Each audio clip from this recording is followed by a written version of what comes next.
French pastries and delicacies for English afternoon tea.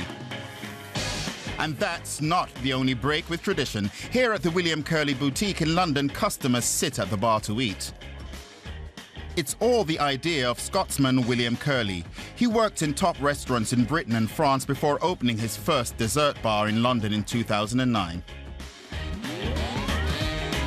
I like the idea to try to make things more done in front of people. So I guess you touched on it, the sushi bar kind of concept, where you can see things being made in front of you. I love how people can get close to what we do. I think that's very important. And I guess maybe the day is sitting on a table hidden away. We want to be a bit more open, a more open space. For us, he's going to make his signature chocolate cadeau. The main ingredients: lots of eggs, sugar, and of course, chocolate. He begins with the base, which is a light sponge. He whips up sugar and egg whites till it forms stiff peaks. Then he adds the egg yolks. And finally, cocoa powder. The mixture needs to go into the oven quickly before it can deflate and become heavy. I think what I'm trying to do, to a certain extent, and I'm not the only one, but there's a handful of us in the UK, it's quite pioneering if you want. We're trying to bring French patisserie into the UK market. Step number 2 is crème brûlée. The seeds of a vanilla pod and then the pod itself are added to cream, brought to the boil and then covered with cling film to allow the aroma to develop. He then whisks egg yolks and combines them with the hot cream. The mixture is then baked in the oven. Once the cakes have cooled, they will be placed in the freezer.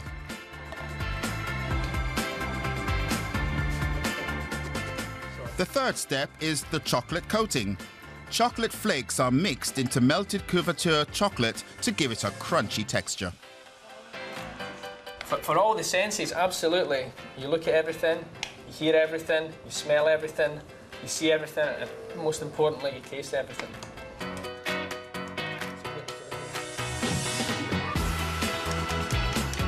The chocolate mix is then spread onto plastic sheet molds and allowed to dry at room temperature.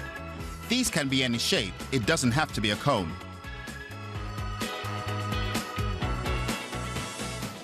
The final step is the mousse au chocolat for the filling. With afternoon tea pastries, they tend to be smaller and they tend to be 2 or 3, if that makes sense. Well, I kind of like to concentrate on a patisserie as a dessert, if that makes sense. So when you have it, it's your own.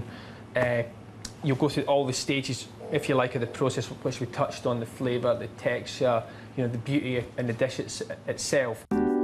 Afternoon tea in England normally features scones and clotted cream, along with fairy cakes and miniature sandwiches. They're not much more than a mouthful, so that guests won't spill the filling.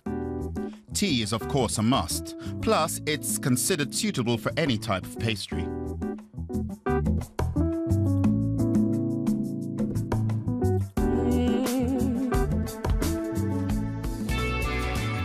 But William Curley wants to shake up this tea tradition.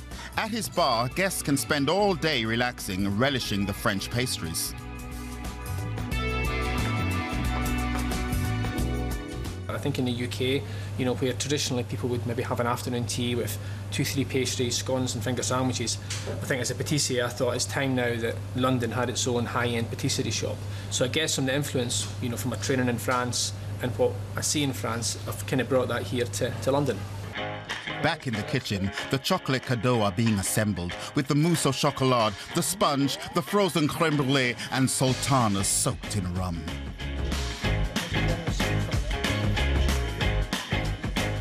For William, this is the best bit. To garnish, he adds a little gold leaf. Presentation is, after all, everything.